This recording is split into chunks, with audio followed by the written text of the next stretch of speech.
架車好快，我淨係見到佢個豆腐鋪招牌。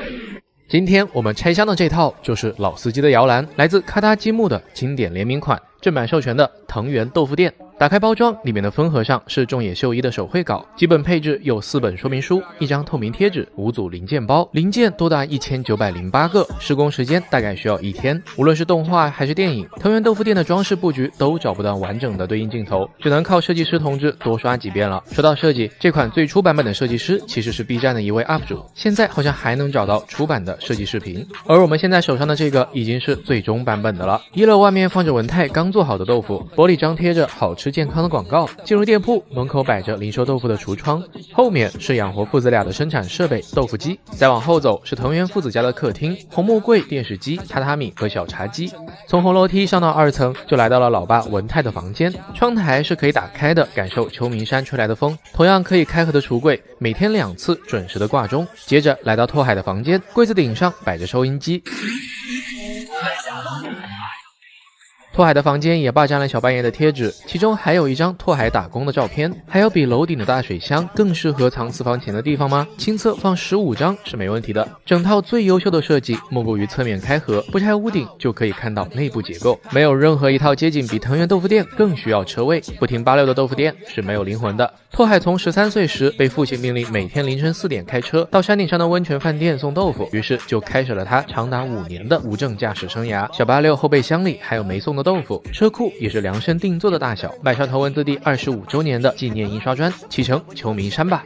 家里杂物越多，说明你家越穷。拼完这套才发现小丸子家比我想的还穷。魏奇这次和樱桃小丸子联名，终于有了首款小丸子家的主题场景的积木，祖孙3代挤在这间粉色平房里，靠着丸子爸爸的30万日元年薪生活。房子可以从中间180度开合，也可以变成敞篷款。让我好好看看小丸子的家。拉开房门是英公馆的客厅，在这里上演了很多下饭情节，坏了无数次也没换的电视机。打开储物柜，里面还有奶奶囤的发霉面包，柜子上有个吉祥物达摩。往前走是小丸子和姐姐共用的房间，左边是丸子的书桌，右边是姐姐的。看书柜里的摆放，大概这就是差生和优等生的区别。隔壁是爷爷奶奶的房间，进门是奶奶的桐木衣柜架上，有藏总是把居委会的钱藏在柜子上又忘记。对面是干湿分离的卫生间，打开浴室门，里面可以泡澡。往前走是厨房，妈妈出镜最多的地方，不是在做饭就是在洗碗。丸子家虽然穷，但70年代已经有冰箱和电饭煲，我们家好像80几年才有。爸爸妈妈的房间很简单，妈妈的简陋梳妆台，柜子里摆了很多红制的酒。来到院子里，绿化很不错，很多花草树木。晾衣架上是姐姐穿小了给丸子的衣服，旁边是庭院标配的水池，水套还附赠了片头的小电车。翻转背景板，打开灯光线，夜幕降临，这小房子看着还挺温馨的。小丸子家虽然穷，但他却也是最富裕的人，因为他有暖心的废柴爸爸，最贴心的暴躁妈妈，刀子嘴豆腐心的姐姐，勤俭持家的奶奶和最偏袒小丸子的爷爷。一家6口人仔的质感堪称手办机。为什么那么多人喜欢小丸子？因为每个人都希望像丸子一样被困难击倒又能快速满血复活。或许生活压抑困苦，但祝你满怀希望，毕竟只要活着一定会遇上好事的。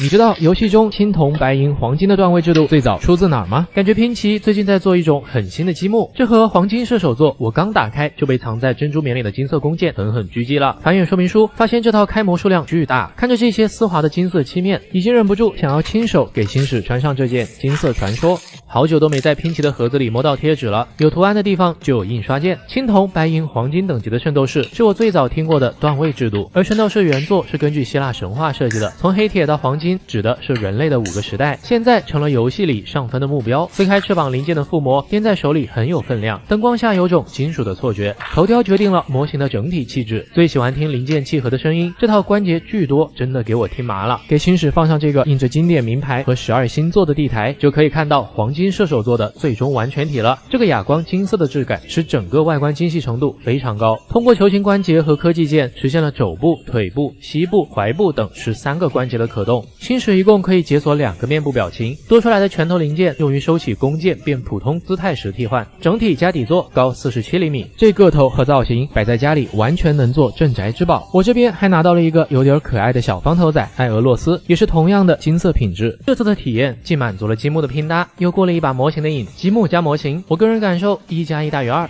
你们觉得呢？这是一份99%的人都无法拒绝的礼物，来自高专的像素艺术画。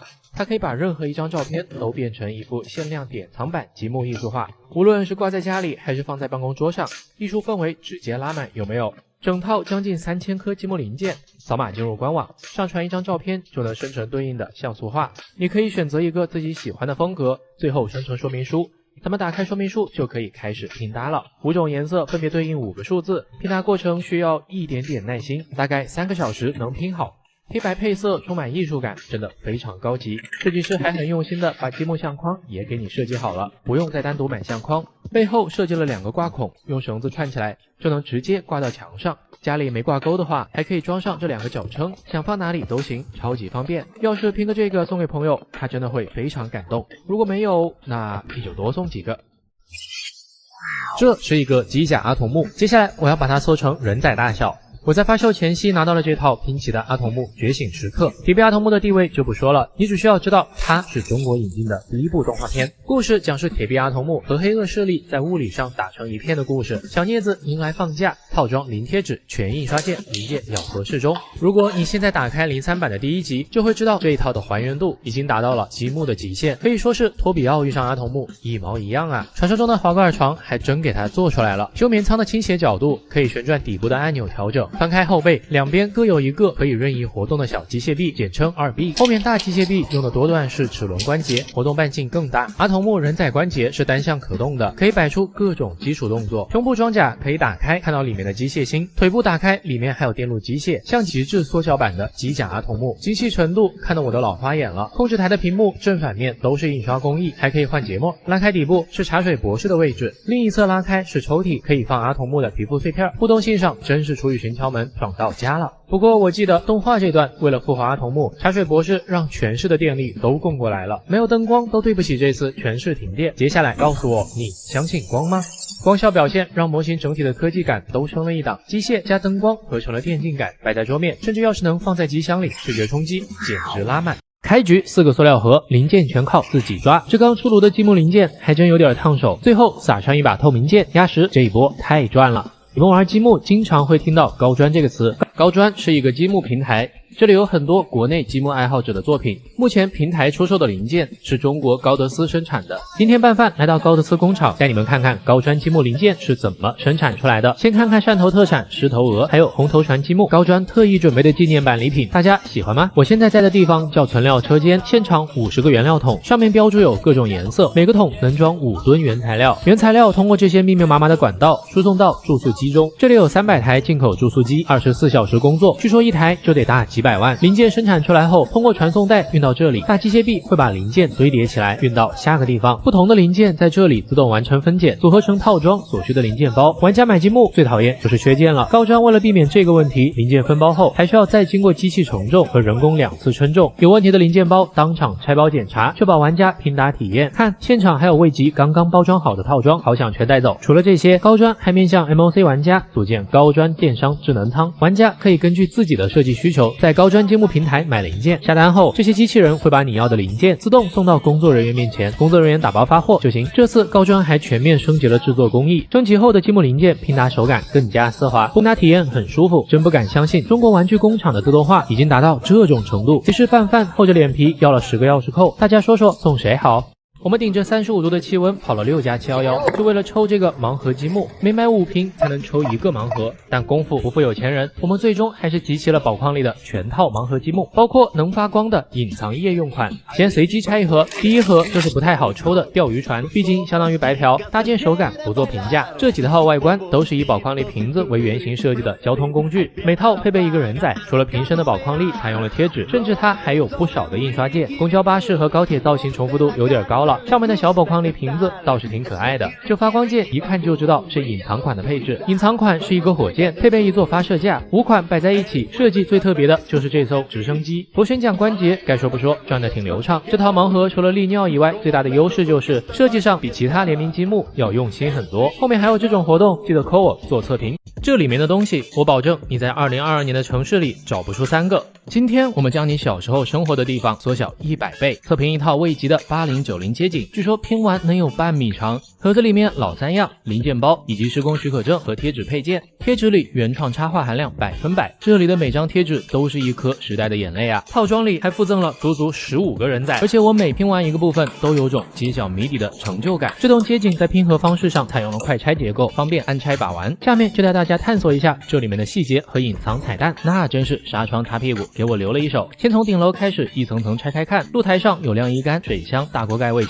进门来到3楼的长辈房，自带嘎吱音效的老式台风扇，看久了书，推开窗户远眺20秒。要说长辈房里最神秘的禁地，那必定是衣柜顶上的盒子。谁要是小时候没蹬过2脚缝纫机的踏板，都是对好奇心的不尊重。从楼梯下去，来到2楼，暑假客厅换台率最低的电视剧，厨房里是一个个童年拼图，燃气灶、暖瓶、老式大剪刀，沙发上是我至今不知道有啥用的蕾丝盖布。和客厅连在一起的是我学习2年半的房间，虽然桌上的百分试卷和墙上的参考奖状让我很没有代入感，但墙上的海报里的这些我肯定是倒背如流。外面是个小露台，地上有个至少10年没见过的搪瓷盆，旁边是那种发条旋钮的老洗衣机。客厅外的空调外机，可惜现在这俩内裤兄弟的 logo 再也看不到了。终于讲到了彩蛋密集度爆炸的1楼，先从真亮美发店开始。小时候经常跟着妈妈或者外婆过来，一坐就是一下午，才知道原来这个东西叫烫发飞碟。抱着怀疑的态度去查了一下，这个海报真的太抽象了吧。走出美发店转角，注意别被煤气罐绊倒。来到这里吃一份热乎的牛杂，如果吃太多再往前走，还贴心的准备了清理内存的地方。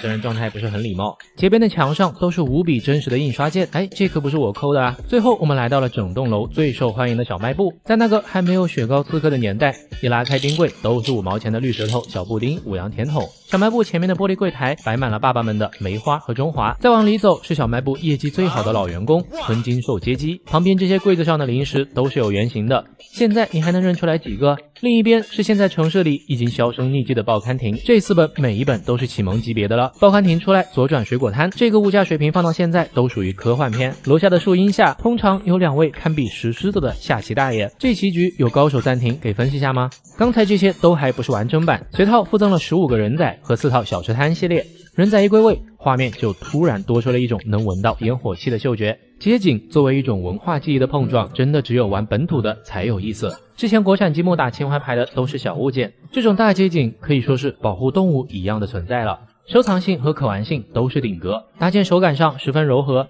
配色怎么看怎么顺眼，但也可能真的是回忆帮我加了分吧。今天让我用积木带你们一币通关合金弹头3，哪怕玩过这么多积木，都还是第一次见到标注着骨灰级难度的说明书。这套游戏机积木看似方正，其实里面暗藏玄机。SNK 的正版授权，我在打里面的机械结构时感到了很多神奇的体验，尤其是这个齿轮和橡皮筋的部分。街机的前景是4个独立的人仔，分别对应着背景游戏开头中的选人画面。作为老玩家，那当然是要用2位女角色过关了。这时候波动摇杆就会瞬间来到第1关的 BOSS 战，最高难度里我都不知道被这只螃蟹吃了多少币。跳后摇杆就能再次跳到选人界面，按下红色按钮就会弹出游戏的灵魂人质老头。不过这个老头的真实身份我到现在也没搞清楚，没人没吃过这个价值10分的小零食吧。绿色按钮是武装直升机，机械律动的节奏真的很有那种无限子弹的畅快感。我来帮你们回忆一下，这里就是第5关，主角用机关枪打摩登将军的直升机的场景。最左侧有个投币口，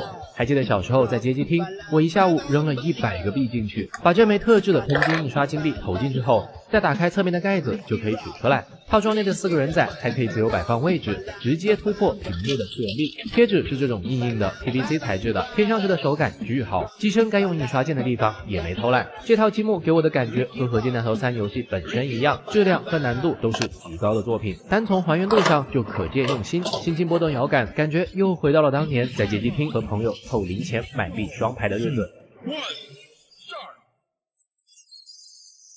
就在上个月，我拿到了 B 站的10万奖牌。看着这个银色的小电视和乐高大师，我不禁涌现了一个大胆的想法，要是能请来乐高大师的选手来搞出一个积木版的小电视，就是说 B 站的周边策划和我所见略同。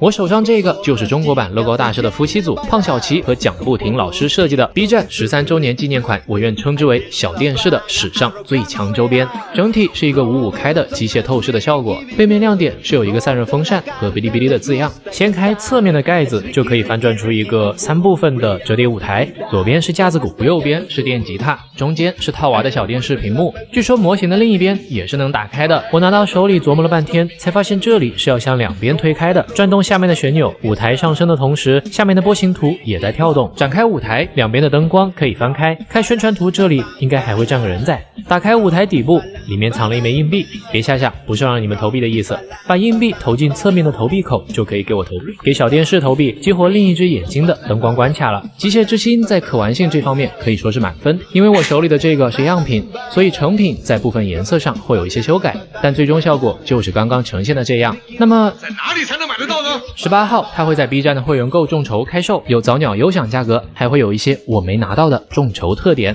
本期视频就到这里，这个你们懂我意思吧？想必大家小时候都用麻将打过积木吧？今天我们来用积木打麻将。这套是森宝家和东来也的联名。打开盒子，第一件事就是赶紧看看零件，还好全部都是印刷件。里面附赠了4个红色牌槽，一本说明书，一个印有森宝 logo 的红色布袋，一大张经营麻将垫，以及3颗骰子。零件看着不多，但真能拼出全套144张麻将牌，而且搭建过程也是我摸过所有套装中最简单的。用脚趾抠出一副麻将再也不是梦想，大概1-2个小时我就抠完了全套。牌面的凹凸感反馈很强，即使你是盲人也可以轻松胡牌。因为麻将比较小巧，洗牌时候一点也不割手。附赠的牌槽可以拿在空中，在宿舍打牌简直完美。牌面虽说可以替换，其实抠下来还是比较费力的，但是非常方便戳老千。最后把牌都收进红色布袋里，等着明年靠这一套荧光表弟的压岁钱。